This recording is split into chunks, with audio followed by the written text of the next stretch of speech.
नैसर्गिक रंग आणि स्वाद असणारं असं हे सरबत बनवण्यासाठी असं हे मिश्रण बनवून अगदी महिनाभर फ्रीजरमध्ये तुम्ही ठेवून हे हवं तेव्हा सरबत बनवून पिऊ शकताय। उन्हाळ्यामध्ये पिण्यासाठी अतिशय थंडगार आणि पाचक असं हे सरबत आज आपण बघणार आहोत। नमस्कार, मी सुवर्णाज रेसिपी मराठीमध्ये तुम्हा सर्वांचं खूप मनापासून स्वागत आहे। तर उन्हाळ्यामध्ये पिण्यासाठी अगदी थंडगार पाचक असं हे कच्च्या कैरीचं सरबत कसं करायचं ते आज आपण बघणार आहोत।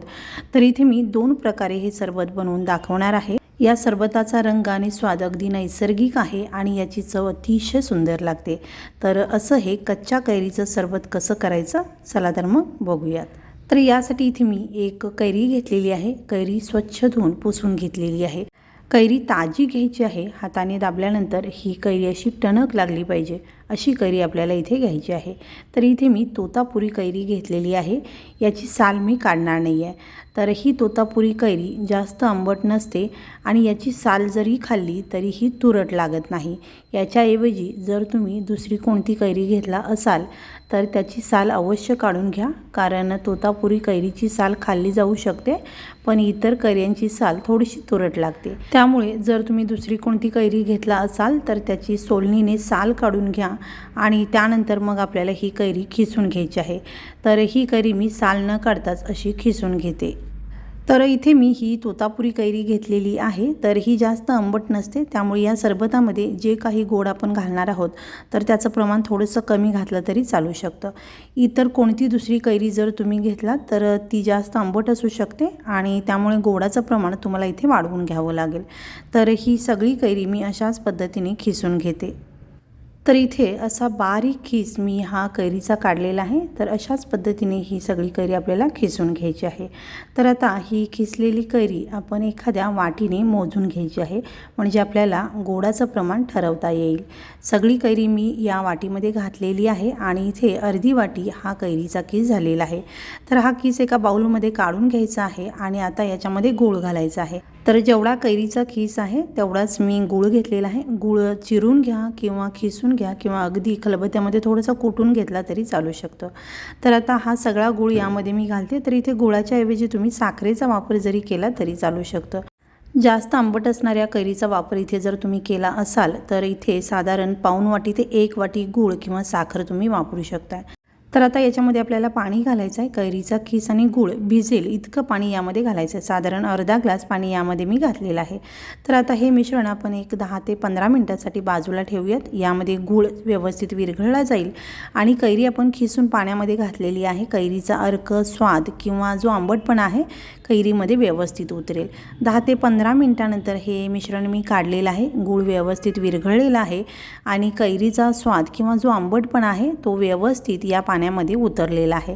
हे सगळं व्यवस्थित असं मिक्स करून घेतलेलं आहे। तर आता याच्यामध्ये आपल्याला पाणी घालायचं आहे। पाणी छान थंडगार असं घातलेलं आहे। तुम्ही माठातलं फ्रीजमधलं पाणी घालू शकता किंवा अगदी बर्फ इथे वापरला तरी चालेल।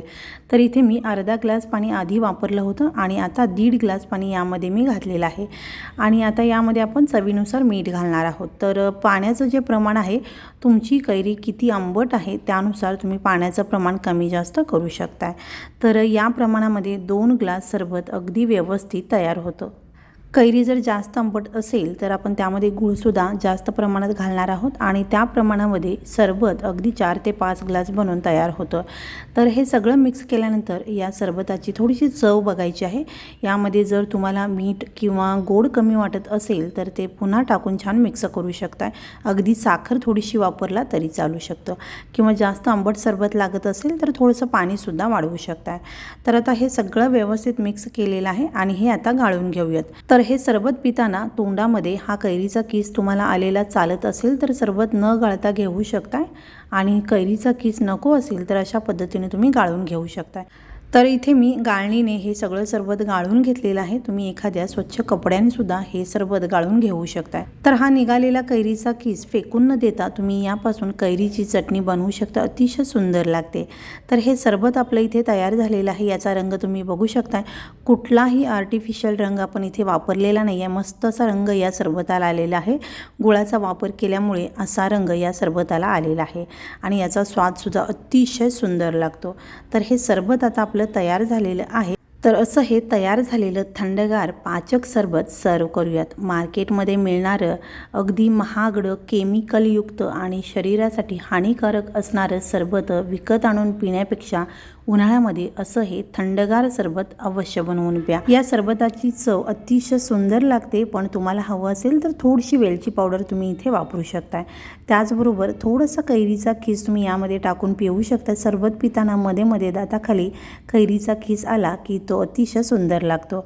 तर या पद्धतीने अगदी नैसर्गिक असं हे कच्च्या कैरीचं सरबत तुम्ही सुद्धा जरूर बनवून बघा। कच्च्या कैरीच्या सरबताचा हा पहिला प्रकार आपण बघितला, तर आता आपण दुसरा प्रकार बघणार आहोत, जो अगदी सोपा आणि झटपट होणार आहे। त्याचबरोबर सरबताचं मिश्रण महिनाभर तुम्ही फ्रीजरमध्ये ठेवून हवं तेव्हा हे सरबत बनवू शकता। तर हे सरबत बनवण्यासाठी इथे मी एक कैरी स्वच्छ धुवून पुसून घेतलेली आहे आणि कैरी ताजी आणि टणक घ्यायची आहे। त्याचबरोबर इथे मी तोतापुरी कैरी घेतलेली आहे। याची साल खाल्ली तरी ती तुरट लागत नाही, त्यामुळे मी साल न काढता ही कैरी अशीच वापरणार आहे। दुसरी कोणती कैरी जर तुम्ही घेतलात सोलणीने त्याची साल काढून घ्या आणि आता या कैरीचे आपल्याला तुकडे करून घ्यायचे आहेत। कैरीचे 2 भाग केल्यानंतर कैरीची कोय मी काढून घेतलेली आहे आणि आता या कैरीचे आपल्याला तुकडे करून घ्यायचे आहेत। तर या कैरीचे तुकडे लहान मोठे कसेही करू शकताय। तर इथे मध्यम आकाराचे असे हे कैरीचे तुकडे मी बनवून घेत आहे। तर हे कैरीचे तुकडे सगळे बनवून झाल्यानंतर एखाद्या वाटीने किंवा एखाद्या भांड्याने मोजून घ्यायचे आहेत। तर इथे मी वाटीने हे कैरीचे तुकडे मोजून घेतलेले आहेत। अर्धी वाटी हे कैरीचे तुकडे आहेत। तर इथे आपल्याला 1 वाटी साखर वापरायची आहे। हे सगळं मिक्सरच्या भांड्यामध्ये काढून घ्यायचं आहे। इथे मी साखरेचा वापर केलेला आहे, तुम्ही गुळाचा वापर करू शकता। कमी प्रमाणात हे मिश्रण मी बनवत आहे, त्यामुळे छोटं मिक्सरचं भांडं घेतलेलं आहे। जास्त प्रमाणात जर तुम्ही करणार असाल तर मोठं मिक्सरचं भांडं इथे तुम्हाला वापरावं लागेल। ही कैरी आपण मिक्सरला फिरवून घेत आहोत। या कैरीचा जास्त आंबटपणा किंवा जास्त स्वाद या मिश्रणामध्ये उतरणार आहे, त्यामुळे आपल्याला साखर दुप्पट घ्यायची आहे। चवीनुसार थोडंसं मीठ घातलेलं आहे आणि हे मिक्सरला आता आपण फिरवून घेणार आहोत। पाण्याचा अजिबात वापर करायचा नाही आहे, कारण हे मिश्रण आपण अगदी महिनाभर फ्रीजरमध्ये ठेवून छान महिनाभर सरबत पिऊ शकतो। फ्रीजमध्ये तुम्ही अगदी 15 दिवस ते 20 दिवस हे मिश्रण ठेवून अगदी झटपट हे सरबत बनवू शकताय। तर हे सरबताचं मिश्रण आपलं तयार झालेलं आहे।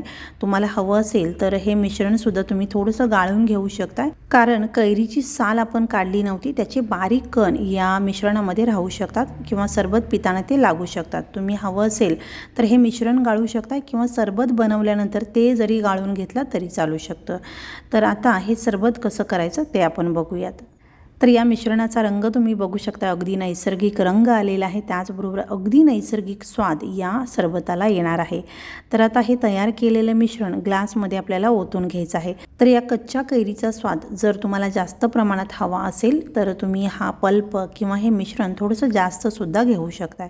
तर आता अगदी थंडगार पाणी यामध्ये घालायचं आहे। हवं असेल तर तुम्ही बर्फाचा वापर करू शकताय। तर आता घातलेलं मिश्रण या सरबतामध्ये व्यवस्थित मिक्स करून घ्यायचं आहे। तुम्ही बघू शकता छान रंग या सरबताला आलेला आहे। अगदी नैसर्गिक स्वाद आणि रंग या सरबताला येतो। तर आता अगदी चिमूटभर किंवा चवीनुसार मीठ यामध्ये घालायचं आहे। घातलेलं मीठसुद्धा व्यवस्थित मिक्स करून घ्यायचं आहे आणि हे थंडगार पाचक आणि अगदी नैसर्गिक रंगाचं स्वादाचं हे सरबत आपलं तयार आहे।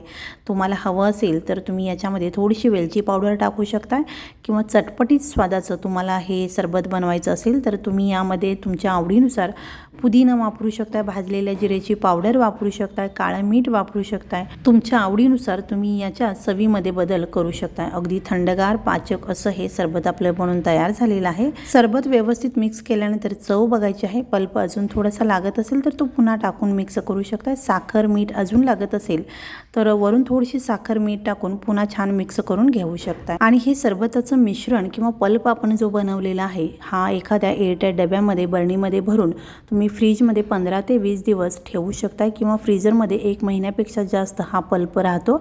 हवं तेव्हा तुम्ही हा पल्प वापरून छान थंडगार हे कच्च्या कैरीचं सरबत बनवू शकता।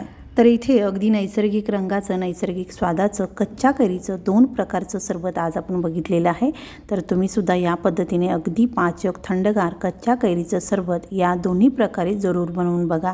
आणि तुम्हाला जर हा व्हिडिओ आवडला असेल तर व्हिडिओला लाईक, शेअर आणि चॅनलला सबस्क्राईब जरूर करा। हा व्हिडिओ पाहिल्याबद्दल खूप धन्यवाद।